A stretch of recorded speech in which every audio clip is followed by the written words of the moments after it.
بے شک. اچھا استاد محترم، صدقہ فطر کن کن چیزوں سے ہم ادا کر سکتے ہیں؟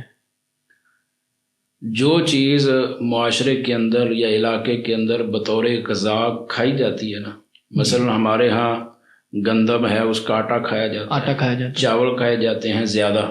جی. تو جس علاقے میں جو چیز بطور غذا کھائی جاتی ہے، بطور غذا استعمال کی جاتی ہے، اس سے صدقہ فطر دیا جا سکتا ہے. ہم گندم سے بھی دے سکتے ہیں، جی. ہم چاولوں سے بھی دے سکتے ہیں. جی. مثلا یہ جو آٹا ہے اس کا تقریباً 5,000 روپے من ہے.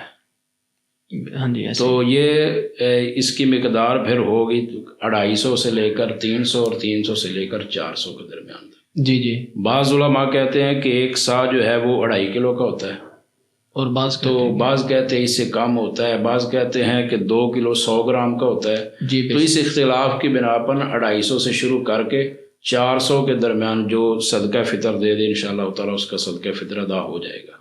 اگر کوئی 250 دے دے وہ بھی ہو جائے گا، 300 دے دے، 400 دے دے وہ بھی ہو جائے گا.